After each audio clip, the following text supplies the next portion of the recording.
En arquitectura, si no apareces, no entras en el campo donde la arquitectura se valida, se discute y se reproduce. Si tu trabajo, tu obra no aparece, no participas de esa discusión.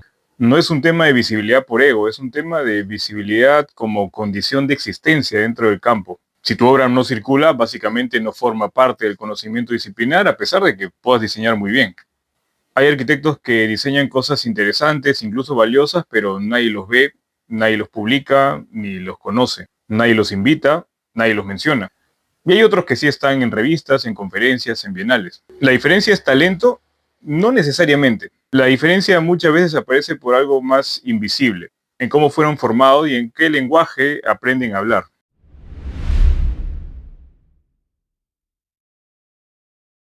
Si queremos entender cómo funciona la arquitectura en el Perú, no basta con mirar edificios. Tenemos que entender qué arquitecturas logran volverse visibles y cuáles no. No basta con analizar obras terminadas. Hay que analizar las condiciones que permiten que algunas obras circulen y otras no. Y para eso hay una idea clave del sociólogo Pierre Bourdieu, el capital cultural. Para Bourdieu no todos partimos con las mismas herramientas culturales. Y no se trata solo de dinero. Se trata de algo más sutil, de las herramientas culturales que posee una persona y que con el tiempo le permiten moverse con mayor o menor facilidad dentro de un campo determinado. El capital cultural es difícil de ver, pero tiene efectos muy concretos. Y para Bourdieu se puede dividir en tres formas: el incorporado, el institucionalizado y el objetivado. En el caso de la arquitectura peruana podemos hacer el paralelo de la siguiente manera. El capital cultural incorporado se refiere a cómo hablas, cómo piensas, cómo miras la arquitectura. Es el dominio del lenguaje, las referencias que manejas, la capacidad de crítica. Es algo que se adquiere con el tiempo de la formación temprana, desde la familia, desde la educación básica, pero también de los hábitos que uno va desarrollando. El capital cultural institucionalizado tiene que ver con los títulos, las universidades en las que estudiaste, los posgrados que hiciste, las especialidades que acumulaste. Es una forma de validar institucionalmente ese capital cultural. El capital cultural objetivado se materializa en objetos, proyectos, publicaciones, libros, exposiciones. Es aquello que queda registrado y que puede circular. Todo esto se traduce en algo muy concreto. No solo importa lo que diseñas, importa saber explicarlo dentro del lenguaje de la disciplina. Importa qué herramientas te dio el lugar donde estudiaste, importa cómo haces circular lo que reproduces, y ese es tu capital cultural en acción. Esto tiene un epicentro muy claro: las universidades. Las universidades no son neutrales. No son lugares en los que se forman simplemente buenos arquitectos en abstracto. No solo enseñan arquitectura, enseñan qué arquitectura cuenta como arquitectura. Enseñan qué referencias son válidas, qué problemas son relevantes, qué formas de representación son aceptadas. Enseñan cómo se presenta un proyecto, cómo se argumenta, cómo se construye un discurso. En otras palabras, te enseñan a hablar el idioma del campo. Pero hay algo más importante todavía. Las universidades no solo forman arquitectos, forman los criterios con los que después se evalúa la arquitectura. Es decir, no solo reproducen profesionales, sino también las reglas del juego. A lo largo de la historia reciente del Perú, ciertas escuelas han tenido mayor capacidad de producir ese idioma. Cada época tiene sus universidades dominantes. No necesariamente porque sean mejores en un sentido absoluto, sino porque logran sintonizar con el lenguaje dominante del momento. Vamos a cosas puntuales. A mediados del siglo XX, la Universidad Nacional de Ingeniería fue el centro de la arquitectura moderna en el Perú. Logró marcar el debate y formar a buena parte de los arquitectos más influyentes de su tiempo.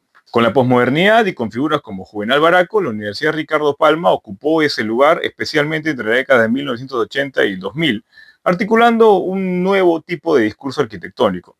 Aquí habremos podido oír pues que la Universidad Ricardo Palma es la mejor del Perú, y a veces ese discurso se ha mantenido hasta nuestros días. Sin embargo, en los últimos años ese rol ha sido asumido por otra universidad, la Pontificia Universidad Católica del Perú. No como una imposición, sino como resultado de una serie de condiciones que le han permitido alinearse con los discursos contemporáneos de mayor circulación. Pero no se trata de caer en el facilismo de decir que unas son mejores que otras. Se trata de entender que en determinados momentos algunas instituciones logran producir un tipo de capital cultural que es más reconocido dentro del campo. ¿Por qué es así y otras no?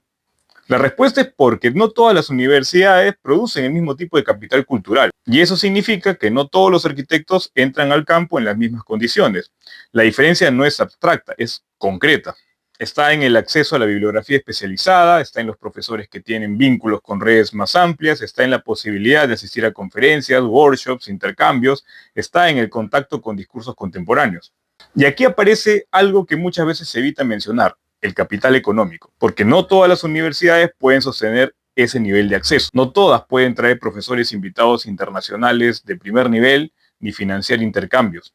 Y esa diferencia material termina amplificando la diferencia cultural. Y esto no se queda solo en las aulas, se traduce en decisiones muy concretas, por ejemplo, cuando una oficina decide contratar a alguien de una universidad y no de otra. ¿Está evaluando realmente el talento? No del todo. Está evaluando lo que esa formación representa. Está asumiendo que esa persona maneja cierto tipo de lenguaje, ciertas referencias, cierta manera de pensar la arquitectura. Incluso si no lo formula explícitamente, lo da por hecho. Y al mismo tiempo está confiando en el prestigio de esa institución como una garantía y como una señal que reduce la incertidumbre. Esto no quiere decir que una universidad forme los mejores arquitectos en el sentido absoluto. Significa que reproduce un tipo de capital cultural que tiene mayor reconocimiento dentro del campo. Y ese reconocimiento tiene efectos reales. Es decir, no solo importa lo que sabes, importa lo que tu formación significa para los demás. Por eso la desigualdad en arquitectura no empieza cuando compites por proyectos, empieza mucho antes, en cómo entras al campo, en las herramientas con las que llegas y en el lenguaje que manejas desde el inicio.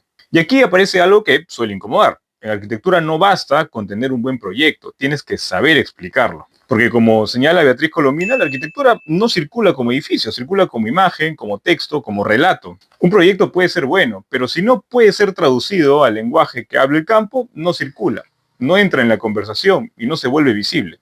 Un proyecto interesante pero mal explicado no tiene el mismo efecto que un proyecto simple, bien narrado. Y eso no es un problema menor, es estructural. Por ejemplo, el ganador del Hexágono de Oro 2024, Casa Habitada en Guairuro, no es una gran obra en términos de escala o complejidad.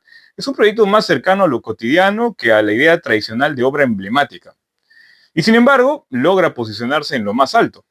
No necesariamente por lo que es, sino por lo que narra y por cómo lo narra. Mientras tanto, otros edificios más complejos, incluso más eficientes en términos técnicos, pueden quedar fuera simplemente porque no logran insertarse en ese mismo nivel de discurso.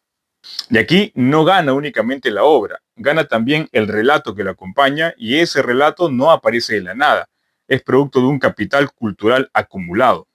El campo no premia automáticamente lo bueno, premia lo que logra insertarse en sus mecanismos de validación. Así funciona la disciplina.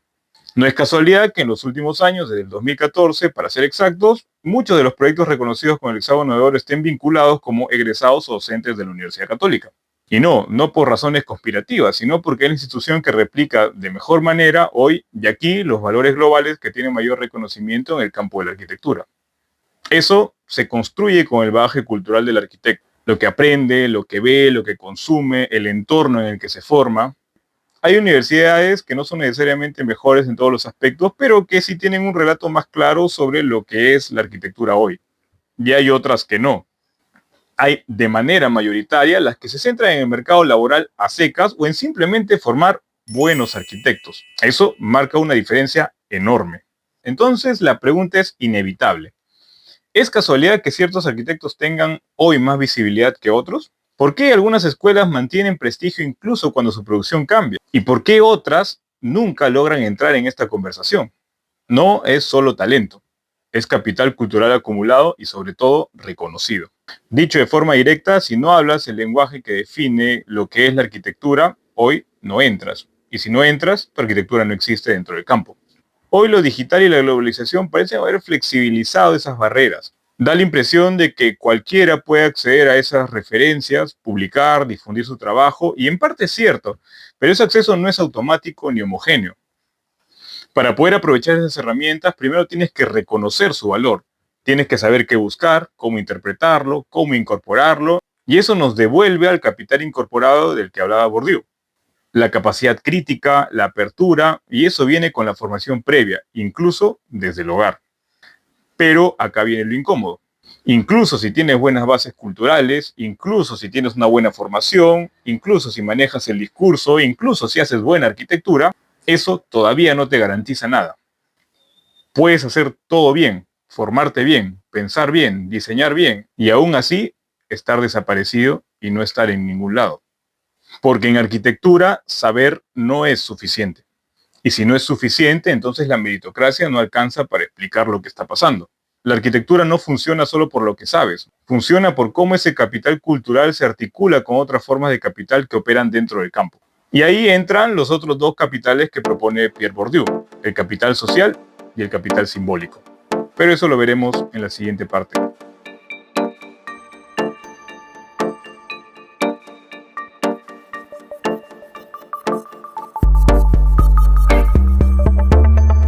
Si llegaste hasta aquí, puedes suscribirte y si no, muchas gracias.